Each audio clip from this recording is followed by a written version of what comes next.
Good morning, good afternoon, good evening. This is Alan Burgos from the hashtag Walk with Lunch channel. Welcome and welcome back to our channel.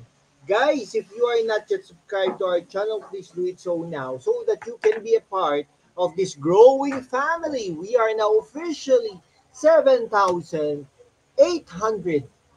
7,824 subscribers. Malapit na po tayo guys sa 8,000 subscribers. So keep on subscribing, keep on helping, and keep on sharing this channel. Thank you so much guys. God bless you all. So ang pag-usapan po natin ngayon ay ito po nakakagulat. No? Nakakagulat po kasi si Senator Sherwin Gatchalian po ay in-interview. No? In-interview po siya ah, ano lang, no, 3 days ago, no, syempre, di ba? 3 days ago, in-interview po siya. Si Senator Sherwin Gatchalian po ay taga Valenzuela.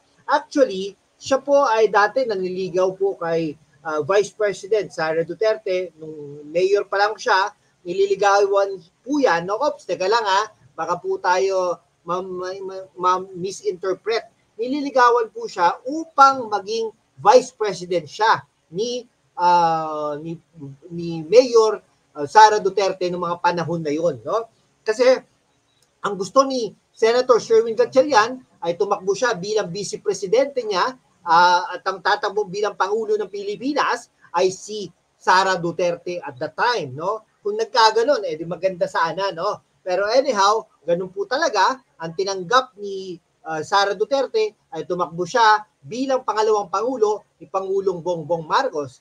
Okay? Pero and the rest is history. Nanalo nga silang dalawa. Ngunit ngayon ay nag-resign na po si Vice President Sara Duterte bilang Secretary po ng Department of Education.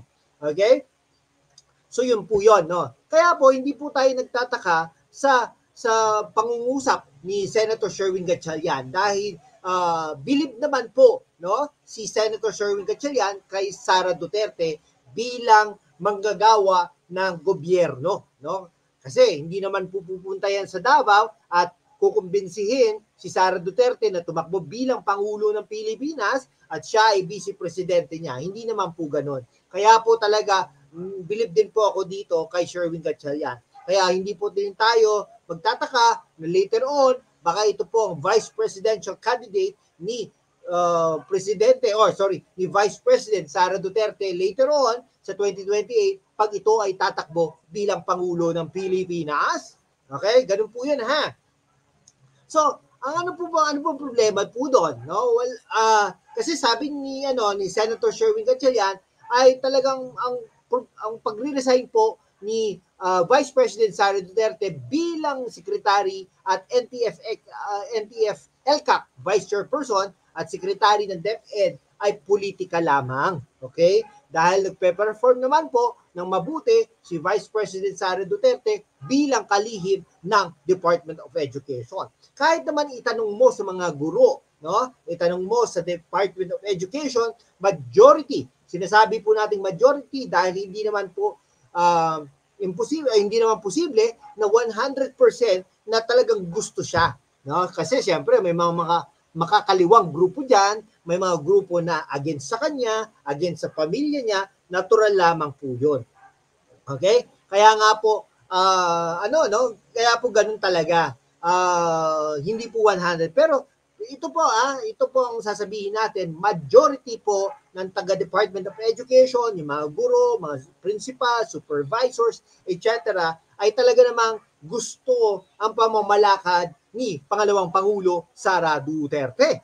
Okay, bakit kamo? Dahil first time in the history na 1 month po silang nagpahinga, no, mga guro, no, perang principal, double pay sila, no, talaga naman pong kahanga-hanga. May political will, kumbaga. May balls. Ito ang isang babae na may balls mag-decide. Talagang magaling. No? Kaya sa 2028, alam na natin kung sino ang ating susuportahan. #WalkWithLand. Kaya nga po, ayun, no? So 50 anyos na mahigit tayo noon. So yan, sana healthy tayo, no, as much as possible. No, okay, so sana maayos na ang lahat. Ito pa, Kaya talagang ano, no, baka ito po, no, later on, 2028, baka si Sherwin Gatchalian tumiwalag na, no? Tumiwalag na sa Nationalist People's Coalition at ito ay ang tatakbuhan niya ay Vice Presidente ni Vice President Sara Duterte. Okay? So, sa 2028, tatlong pangalan ang pwedeng maging Vice Presidente ni Sara Duterte.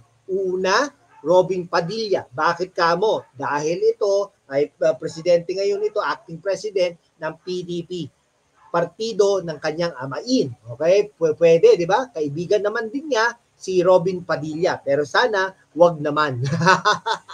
Okay. Pangalawa, Amy Marcos, no? Si Amy Marcos naging gobernador, no? Naging congresswoman, ngayon ay senador, no? Pwede, posible. Kaya lang hindi po natin masasabi na baka yung mga partidos ni Sara Duterte, yung mga Duterte, no, baka against kay Amy Marcos. Ayun ang problema. Ngayon, maganda po 'yon, norte, south and north, no? Pero hindi ko po alam kung may hatak si Amy Marcos sa north, no? Yes, indeed. Naging senador, naging congresswoman, naging ano pa ba? Naging gobernador, no? Pero hindi po natin alam kung may hatak katulad ni Bongbong Marcos. No, ayun lang po masasabi natin. Pero anyway, maganda rin po 'yon. At isa pa, dalawang babae, baka hindi po pumatok yan sa takilya, no, sa politika. Kumbaga, lagi pong ano yan, contrast. Babae, lalaki, south, north, mga gano'n, no? Bibihira yung mga nananalo ng pares ng north, no? Si Ramos, Erap, no? Taga-pares na taga north. Sino pa ba? Makapagal, di ba? Makapagal. Sino pa ba? Duterte, Aquino, ayun, Aquino Binay, no? Yung mga gano'n, no? Makapagal de Castro. Di ba? Mga gano'ng mga ano na 'yon, no? Mga tandem na 'yon, di ba? Ramos Erap, yung mga gano'n, no? Pero hindi po sila tandem, magkakaiba po ng partido yung mga yan. Pero yung mga nananalo, presidente, vice presidente, parehas na north, no? So, ang galing nga no? Noong panahon ni Duterte, no? Sa south siya, no? Ang tandem naman niya, taga-north, Cayetano, pero natalo sila, no? Natalo sila, no? So, ngayon, hindi po natin alam kung talagang effective yon, di ba? Ngayon, ito po ang pangatlo. Ang pangatlong pwedeng maging vice presidente ni Sara Duterte, ito nga, yung pumupuri sa kanya, Sherwin Gatchalian, no? Ito tatandaan ni Sara Duterte later on kung manliligaw ulit si Sherwin Gatchalian. Noong mga panahon ba na kailangan kita, no, nandun ka.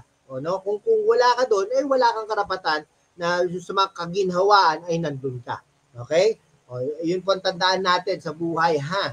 Yun. Kung inaano ka lang, pera ka lang, hindi naman po maganda yun. Okay? So po, ganun ang buhay, ha? Sige po, hanggang dito na lang po mga kaibigan ko, no? Mabuhay ka, Sherwin Gatchalian. Taga Valenzuela po yan. Naging mayor, naging congressman, at saka naging senador, no? Nung tumakbo yan bilang senador, sinuportahan na po natin yan, si Senator Sherwin Gatchalian, no? 2 beses na tumakbo yan, sinuportahan po natin yan.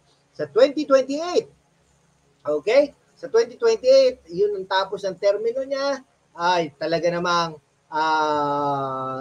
no? Talaga namang susuportahan pa rin natin yan kung ano ang kanyang kandidatura. Okay, sige, hanggang dito na lang po mga kaibigan ko. Maraming salamat po. Maraming salamat guys. Thank you so much. God bless you all.